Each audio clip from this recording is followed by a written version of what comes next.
Welcome back. আজকে আমরা money management, risk ম্যানেজমেন্টের ওপর কিছু ডিসকাশন করব। অত্যন্ত ইম্পর্টেন্ট এই পার্টগুলো। আমরা যারা ট্রেড করি, বিভিন্নভাবে তার প্ল্যানিং হয়তো থাকে। হতে পারে সেটা কেউ টেকনিক্যালের ওপর বেস করে ট্রেড করছেন, আহ, বা কেউ ডেরিভেটিভ ডেটার ওপর বেস করে ট্রেড করছেন, বা কেউ দুটোকেই আহ, একসাথে কাজে লাগিয়ে ট্রেড করছেন। তো এগুলো আমাদের বিভিন্ন ধরনের প্ল্যানিং থেকে থাকে। এখন এত কিছু জানার পরে বা শেখার পরেও কিছু কিছু ক্ষেত্রে দেখা যায় যে আমরা বিষয়গুলোকে হ্যান্ডেল করতে পারি না। মানে কোনো একটা ডাইরেকশনে আমরা ট্রেড এক্সিকিউট করব বলে ভাবছি, তো সেখানে আমরা ট্রেডটা হয়তো এক্সিকিউট করলাম। হতে পারে সেটা আমার ডাইরেকশনে গেল কি গেল না, সেটা আলাদা প্রশ্ন। আম, সেটা হতে পারে ইন্ট্রাডের ক্ষেত্রে, হতে পারে সেটা সুইং এর ক্ষেত্রে, মানে ইন্ডেক্স হতে পারে, স্টক হতে পারে, বিভিন্নভাবে হতে পারে।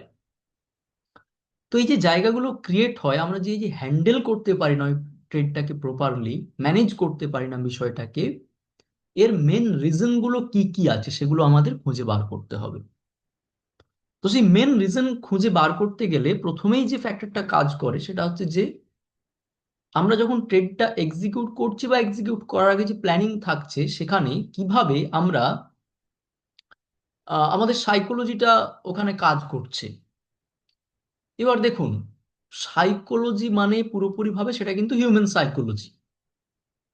মানে ট্রেডিং সাইকোলজি ব্যাপারটা সেই অর্থে আমি বলবো না, মানে হিউম্যান সাইকোলজির ওপর বেস করেই ব্যাপারটা আসছে। ঠিক আছে, মানে পুরোটাই হিউম্যান সাইকোলজির ওপর ডিপেন্ড করেই হচ্ছে। মানে ট্রেডিং সাইকোলজি আলাদা,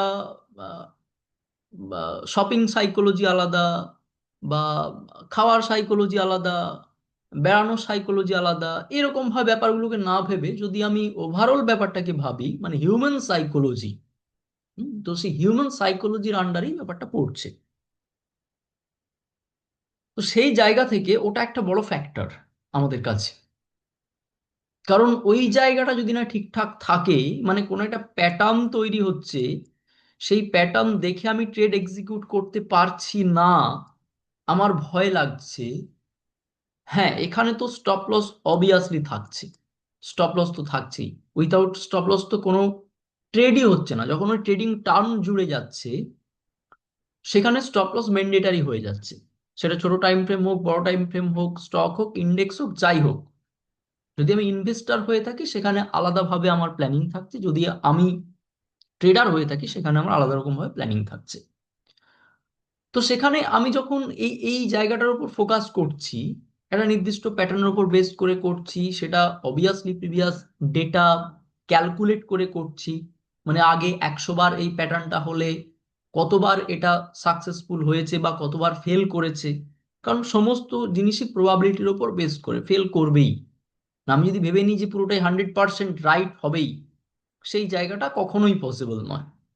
তো এই যে জায়গাটা আমি দেখছি, বা সেই অনুযায়ী প্রচুর পেপার ট্রেড করেছি বা যা কিছু অ্যানালিসিস করেছি, যা কিছু করেছি, তাও আমি প্রপার ভাবে সেটাকে এক্সিকিউট করতে পারছি না, তার মানে ওখানে সাইকোলজি ডেভেলপমেন্টের জায়গা আছে, যেটা একটা ইম্পর্টেন্ট ফ্যাক্টর।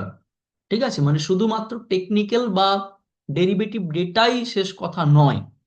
আহ, আমার আমার আমার মত অনুযায়ী শুধুমাত্র টেকনিক্যাল বা ডেরিভেটিভ ডেটাই শেষ কথা নয়, এখানে সাইকোলজি ডেভেলপমেন্টও একটা বড় পার্ট হয়ে দাঁড়াচ্ছে। এবার এই যে ধরুন কোনো বুলিশ ট্রেড বা কোনো বিয়ারিশ ট্রেড, যা কিছু, সেটা ইন্ডেক্স, স্টক, ছোট টাইম ফ্রেম, বড় টাইম ফ্রেম, যা কিছু হোক, কোথাও একটা কিছু ক্রিয়েট হচ্ছে, সেখানে আমি সেই জায়গাটাকে প্রপার ভাবে হ্যান্ডেল করতে পারছি না বা ম্যানেজ করতে পারছি না, তার মানে আমার সাইকোলজির দিক থেকে কোথাও গিয়ে প্রবলেম হচ্ছে। এটা একটা ফ্যাক্টর। বা ধরুন এটাও হতে পারে, আমি এই লেভেলে এন্ট্রি করলাম, তারপরে হয়তো আমার স্টপ লস নিচ্ছে, আমি স্টপ লসটা দিতে পারছি না বা কেটে বেরোতে পারছি না, তার মানেও আমার সাইকোলজির দিক দিয়ে কিন্তু প্রবলেম ক্রিয়েট হচ্ছে বলেই ব্যাপারটা হচ্ছে। ঠিক আছে, কারণ আমার প্যাটার্ন, স্ট্রাকচার এগুলো জানা, সেটা আমি প্রপারলি এক্সিকিউট করতে পারছি না, বা প্রপারলি সেটাকে কাট করতে পারছি না, ওই ডাইরেকশনে যখন না যাচ্ছে, উল্টো ডাইরেকশনে চলে যাচ্ছে, তার মানে আমার সেখানে সাইকোলজির জায়গায় প্রবলেম আছে, সেটাকে নিয়ে আমাকে ফোকাস করতে হবে ওই বিষয়টার উপর। আচ্ছা, নেক্সট যে পার্টটাতে আমি যাব, মানে যেটা অ্যাকচুয়ালি এই তিনটে বিষয় খুব vital: psychology development, money management এবং রিস্ক ম্যানেজমেন্ট, এমআরপি সিস্টেম, খুব ইম্পর্টেন্ট এটা। যতই টেকনিক্যাল জানি, যতই ডেরিভেটিভ ডেটা জানি, যতই যা কিছুই জানি না কেন, এগুলো খুব ভাইটাল পয়েন্ট। এইবারে যে মানি ম্যানেজমেন্ট বা রিস্ক ম্যানেজমেন্টের জায়গাতে আমরা ঢুকছি, সেটা আবার অত্যন্ত একটা বড় পার্ট। এটা এমন নয় যে খুব ছোট্ট একটা পার্ট যেখান থেকে পুরোপুরি ভাবে একটা ছোট্ট জিনিসের উপর বেস করে সবটা হয়ে যাচ্ছে, না। মানি ম্যানেজমেন্ট বা রিস্ক ম্যানেজমেন্ট বিভিন্ন ভাবে করা যায়। ক্যাপিটাল অনুযায়ী করা যায়, কোন ইনস্ট্রুমেন্টে কাজ করছি সেটার উপর বেস করে করা যায়, এবং আমার কতটা ব্যাকআপ আছে সেই অনুযায়ী অনেক অনেক ক্ষেত্রে সেই ফ্যাক্টরগুলো কাজ করে। এবার এখানে একটা যদি আমি এর ভিতর থেকে একটা পার্টে আমি ঢুকি, সেটা হচ্ছে যে স্টপ লস সিস্টেম এবং averaging system. Stop loss system, দেখুন, একজন ট্রেডার, সে সুইং ট্রেডই করুক বা ইন্ট্রাডে করুক, ইন্ট্রাডের ক্ষেত্রে ইকুইটিতে করুক বা ডেরিভেটিভসে করুক, যা কিছু করুক, স্টপ লস ম্যান্ডেটারি বলে আমি ব্যক্তিগতভাবে মনে করি। আমি ব্যক্তিগতভাবে মনে করি এবং যেখানে ভোলাটিলিটি এক্সট্রিম লেভেলে থাকে, সেখানে তো সেটা আরো বেশি করে অ্যাপ্লিকেবল হয়ে যাচ্ছে। কারণ দেখবেন, এটা আমরা দেখেছি যে আমি হয়তো 10টা ট্রেড নিলাম, তার মধ্যে 7টা ট্রেড ঠিকঠাক গেল, কিন্তু বাকি যে 3টে ট্রেড ওটা ভুল ডাইরেকশনে গেল, যেটা হওয়া অত্যন্ত স্বাভাবিক। এটা অস্বাভাবিক কোনো কিছু নয়, বা এখানে যে খুব বাজে অ্যানালিসিস কিছু হচ্ছে সেটাও কিন্তু নয় থিওরি অনুযায়ী। মানে 7:3 যদি থাকে, খারাপ কিছু নয় ব্যাপারটা, তাই না? যদি যদি কারো ধরুন টার্গেট এবং স্টপ লসটা ঠিকঠাক মেনটেন থাকে, তাহলে সেখানে সে বেনিফিট পাচ্ছে, প্রফিটেবল। কিন্তু ওই যে 7 দিন আমি যদি প্রফিটেবল থাকি এবং 3 দিন যদি আমার ভুল হয়, এবং সেই ভুলটাতে যদি আমি স্টপ লসটাকে মেনটেন না করি, তাহলে ওই 7 দিনের যে প্রফিট, সেই প্রফিটটা ওই 3 দিন নিয়ে যে চলে যেতে পারে। ইভেন ওই 3 দিন, ওই 7 দিন কেন, আরো বেশি প্রফিট নিয়ে যেতে পারে, মানে মেন ক্যাপিটালটা ওড়াতে পারে ওখান থেকে ওই 3 দিন, যদি না প্রপার ভাবে স্টপ লস মেনটেন করি। এটা গেল ইন্ট্রাডের ক্ষেত্রে। আবার ধরুন সুইং এর ক্ষেত্রে কোনো একটা পজিশন থেকে প্রাইস ড্রপ করছে, ড্রপ করছে, ড্রপ করছে। তো ধরুন আমি আমি এই পজিশনে ভেবেছিলাম যে এটা আমার ঠিকঠাক জায়গা, এখান থেকে আমি একটা ইনক্রিজ দেখতে পাচ্ছি, সেখান থেকে আমি বেরিয়ে যাব এইরকম একটা জায়গায় গেলে। সামাও এটা ডাউন সাইডে চলে আসলো, আমার স্টপ লস পয়েন্ট ছিল এইরকম জায়গায়, স্টপ লস পয়েন্ট হিট করলো, আমি কি করলাম, স্টপ লসটাকে দিলাম না। এই সমস্ত জায়গাতে কি হচ্ছে, আমি কিন্তু আমার সিস্টেম ব্রেক করছি, আমার সিস্টেম ব্রেক করছি। কারণ আমি এখানে করছি কি, আমি হোপের ওপর বেস করে ট্রেড করতে চাইছি, যেটা কিন্তু হতে পারে না। মানে যদি রুল অনুযায়ী বলি, হতে পারে না, কারণ আমি হোপ নিয়ে এখানে বসে আছি, যেটা ফার্দার আবার এই জায়গায় যাবে, যেটা কিন্তু টেকনিক্যাল আমাকে পারমিট করছে না। টেকনিক্যাল বলছে যে না, এটা উইক হয়ে গিয়েছে, এটা উইক হয়ে গিয়েছে, এই জায়গাতে আর কন্টিনিউ করা পসিবল নয়, উচিত নয়। কারণ যখন উইকনেস শো করবে, তার মানে সেখানে উইক, মানে ব্যাপারটা অবভিয়াসলি সেলারদের গ্রিপে চলে যাচ্ছে। তাহলে আমি বায়ার হিসেবে সেখানে বেনিফিটটা পাবো কিভাবে? কিন্তু আমরা এখানে সাইকোলজিক্যালি জায়গাটাতে বায়াসড হয়ে বসে থাকি, আমরা এখানে স্টপ লসটাকে হয়তো হিট করাতে পারি না। এটা আমাদের ক্ষেত্রে প্র্যাকটিক্যালি হয়, হয় এটা ম্যাক্সিমাম মানুষের ক্ষেত্রেই হয়। কিন্তু এখানে আমাদেরকে রোবট হতে হবে। মানে আমি যখনই ট্রেডিং টার্মটার সাথে জুড়ে যাচ্ছি, সেটা ছোট টাইম ফ্রেম হোক, বড় টাইম ফ্রেম হোক, ইন্ডেক্স হোক, স্টক হোক, আমাকে এখানে স্টপ লসটাকে মেনটেন করাটা ম্যান্ডেটারি হয়ে যাচ্ছে। এই এই পয়েন্টটা কিন্তু আমি যদি ইগনোর করে যাই, তাহলে আমার রিস্ক রিওয়ার্ডের যে জায়গা, মানে আমার যে মানি ম্যানেজমেন্ট এবং রিস্ক ম্যানেজমেন্টের জায়গা, সেটা কিন্তু উইক হয়ে যাচ্ছে। আমি কিন্তু এখানে আর এটা ভাবছি না যে এই জায়গাটায় কিভাবে আমি নিজেকে কন্ট্রোল করব। আমি কিন্তু এখানে আর ভাবছি না যে এই জায়গাটায় কিভাবে আমি নিজের যে প্রিভিয়াস পজিশন সেটাকে ঠিকভাবে ফিরে পেতে পারবো। আমি সেখানে পুরোপুরিভাবে হোপের ওপর বেস করে ট্রেডটা এক্সিকিউট করতে চাইছি বা ট্রেডটাকে রাখতে চাইছি। সেটা কি পসিবল? হ্যাঁ, কিছু কিছু কেসে হয়তো এখান থেকে বাউন্স করে গেল, কিছু কিছু কেসে বাউন্স করে যায়, ঠিক আছে। বাউন্স যদি করে, যদি ফার্দার স্ট্রেন দেখায়, সেটা আলাদা বিষয়। কিন্তু আমার প্রেজেন্ট সিস্টেম অনুযায়ী এটা তো আমাকে পারমিট করছে না। তাহলে সেই জায়গাতে ওই যে 7:3 এর কনসেপ্টের কথা আমি বলছিলাম, সেটা কিন্তু এখানে আমি ব্রেক করব না।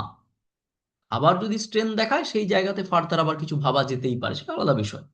যেটা করব না। আর একটা যেটা মেন ফ্যাক্টর এখানে কাজ করছে, সেটা হচ্ছে যে এভারেজিং। কারণ এই মানি ম্যানেজমেন্ট এবং রিস্ক ম্যানেজমেন্টের আন্ডারে এই পার্টটা চলে আসছে। এভারেজিং এখানে কিভাবে আমরা করছি, মানে কেউ আমরা হোপ নিয়ে বসে থাকছি যে ফার্দার এটা বাউন্স করে যাবে। আবার আমরা এটাও করি, ধরুন আমি 20,000 টাকা ডিপ্লয় করেছিলাম এই জায়গাতে, কিছুটা ইনক্রিজ করেছিলাম, আমি ভেবেছিলাম এই জায়গা অবধি যাবে, আবার নিচে নামলো, আমি ফার্দার 20 এখানে ডিপ্লয় করে দিলাম।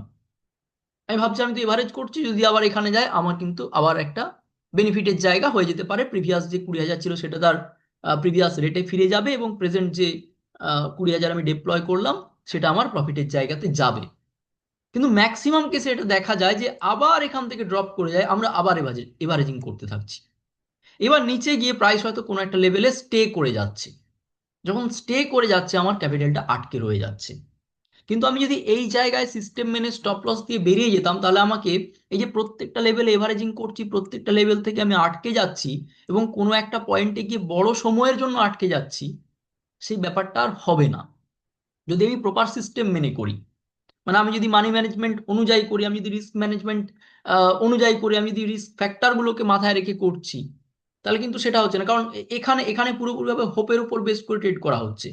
এখানে কিন্তু আমরা টেকনিক্যালের উপর বেস করে ট্রেডটা ভুলে যাচ্ছি।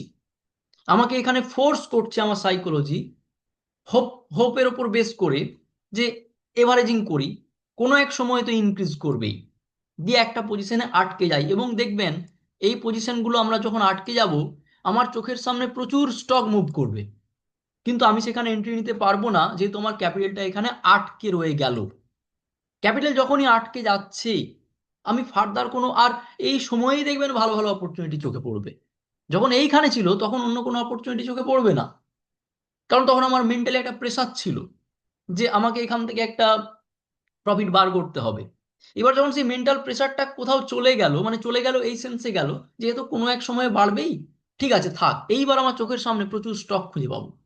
এই সমস্ত স্টকগুলো ইনক্রিজ করতে থাকবে, কিন্তু আমি আমার ক্যাপিটালের জন্য ওখানে আর ডিপ্লয় করতে পারছি না, কারণ আমি এখানে আটকে গিয়েছি। তাহলে এই এভারেজিং এর যে জায়গা, হ্যাঁ, যারা ইনভেস্টর তাদের কাছে এভারেজিং একটা পাওয়ার, তাদের ফ্রেন্ড। কিন্তু ট্রেডার, ট্রেডিং টার্ম যখনই জুড়বে, সেটা সুইং হতে পারে, সেটা ইন্ট্রাডে হতে পারে। ইন্ট্রাডের ক্ষেত্রে তো আরো আরো বেশি করে অ্যাপ্লিকেবল জায়গাটা, সুইং এর ক্ষেত্রেও সমানভাবেই অ্যাপ্লিকেবল। স্টপ লস ম্যান্ডেটারি হয়ে যাচ্ছে। মানে আমি যদি এমআরপি সিস্টেম ঠিকঠাক রাখতে পারি, money management, risk management, psychology ডেভেলপমেন্টের জায়গাটা যদি আমি বুঝতে পারি বা বুঝতে চাই, তাহলে এই সমস্ত ফ্যাক্টরগুলোকে আমার মাথাতে রাখতেই হবে। এগুলোকে ইগনোর করলে আমি কিন্তু হোপের ওপর বেস করে ট্রেড করছি। মানে আমি কিন্তু আমার নলেজের ওপর আর বেস করে ট্রেড করছি না। আমি কিন্তু আমার টেকনিক্যাল বা ডেরিভেটিভ ডেটার ওপর যে আহ, যতটুকু যা নলেজ আছে সেটার উপর বেস করে ট্রেড করছি না, সেগুলোকে ইগনোর করে গিয়ে আমি হোপ ট্রেডিং করছি, যেটা কিন্তু সিস্টেম অনুযায়ী করাটা উচিত নয়। তো এই পার্টগুলোকেই আমরা মাথায় রাখার চেষ্টা করব। কারণ যতই আমরা টেকনিক্যাল জানি, যতই আমরা ডেরিভেটিভ ডেটা জানি, এই পয়েন্টগুলো একটা ভাইটাল পয়েন্ট। কারণ শুধুমাত্র চার্ট দিয়ে, শুধুমাত্র ডেরিভেটিভ ডেটা দিয়েই কিন্তু সমস্ত কিছু কাভার করা যায় না, মানে প্র্যাকটিক্যাল ব্যাপারটা বলছি। কারণ যখন আমরা ফিল্ডে নামবো, যখন আমরা ফিল্ডে যাই, দেখুন থিওরি তো বহু কিছু হয়। কেউ যদি ধরুন সাঁতার, সাঁতার কিভাবে কাটতে হয় সেটা অবজার্ভ করছে বা কিছু করছে, তার মানে কি সে সাঁতার শিখে যেতে পারবে? অবভিয়াসলি না। যখন সে ফিল্ডে নামবে, মানে যখন সে জলে নামছে, তারপর সে বুঝতে পারছে যে হ্যাঁ, এখানে সাঁতার শেখার সময় ডুবতে হয়, নাকে মুখে জল ঢুকে যায়, তো এই ব্যাপারগুলো হয়, মানে এই এই জায়গাটাও হচ্ছে ঠিক তাই। যখন এইখানে এই মানি ম্যানেজমেন্ট রিস্ক ম্যানেজমেন্টের জায়গাটাকে আমি পুরোপুরিভাবে ইগনোর করে যাব, তখন কিন্তু ওই টেকনিক্যাল বা ডেরিভেটিভ ডেটাটা আর অ্যাপ্লিকেবল হচ্ছে না, বা ওটা আমি কাজে লাগাতে পারছি না। কিন্তু যখন এগুলোর সাথে এটাকে আমি মিক্স করতে পারছি, তখন হয়তো প্রপারভাবে আমি সিস্টেম মেনটেন করছি। প্রফিট হচ্ছে কি না হচ্ছে সেটা পরের কথা, কিন্তু সিস্টেমটাকে আমি মেনটেন করতে পারছি। ঠিক আছে, এটা হচ্ছে ইম্পর্টেন্ট পার্ট। এটাকে আমরা প্রত্যেক মুহূর্তে অবজার্ভ করব, সেটা আহ, যে কোনো ধরনের সেগমেন্টের ক্ষেত্রেই। ওকে, থ্যাংক ইউ।